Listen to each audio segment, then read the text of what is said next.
We have both access to inexpensive natural gas, a great workforce, the Mississippi River to transport goods around the world. And so Japan and other countries are investing in Louisiana for products not just for our country, but for around the world. If there's an EU deal announced today, Senator, or in the days ahead, is this vindication for the whole idea of the Trump tariff regime? Yeah, I think the president aggressively pushing back on other countries with their tariff and non-tariff barriers is clearly paying dividends. And so you got a tip of the hat to the president. He saw it through, and it appears to be working. Well, let's get to your business in the upper chamber, Senator. I know in the House, they're heading home today. It's flyout day for members by order of the Speaker. Is Leader Thune planning to do the same, or are you going to stay overtime to work on nominations or other legislation?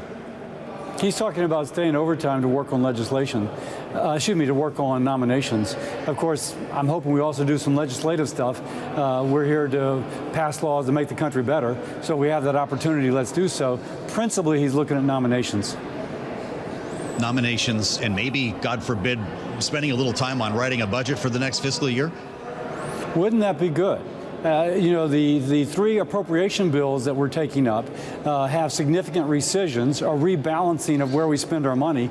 I like that because it may not be that we need another rescissions bill, because on a bipartisan basis, Congress has come together and said, let's shave here and push up there. And they're significantly increasing defense spending in a more dangerous world, but significantly decreasing other pots of money, showing the Appropriations Committee is doing the people's business of making sure we spend our money wisely.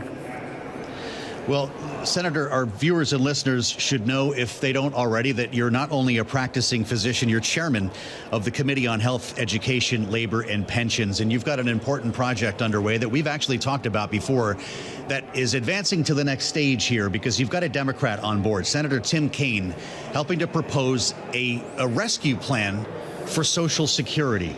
It would essentially create a second Social Security fund that would invest in more appreciable assets like treasuries. Senator, tell our audience how it would work.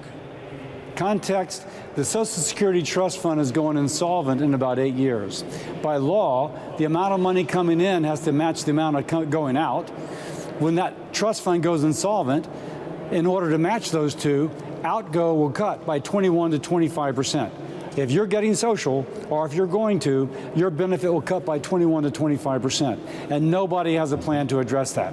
So our plan: create an investment fund separate from Social Security, put $1.5 trillion in it over 5 years, invest it like you would a 401k in the power of the U.S. economy, and over 75 years, the rule of 72, which your listeners know about, the rule of 72, it just blossoms out.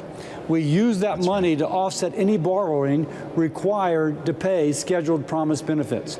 By the way, importantly, if the market goes up or down, doesn't affect the beneficiary. All risk is borne by the investment fund. And by that, we can bail out Social Security and also perhaps decrease our nation's indebtedness by 20%. Never thought I'd be talking about the rule of 72 with Senator Cassidy. Where does the initial $1.5 trillion come from? Yeah, so in our plan, we would borrow $300 billion a year for 5 years, but the way the federal government does its budget, we have a unified budget. So if you borrow money and put it in escrow, it does not contribute to your nation's indebtedness, because you could just dissolve the escrow and pay off the bonds. And so we don't add to the debt as we borrow that money. And now these are treasuries that we're talking about purely. Would you invest in crypto or any other securities? Right now, the Social Security Trust Fund puts all of its money in treasuries. Some of those from like a few years ago are bearing 2%, less than the rate of inflation.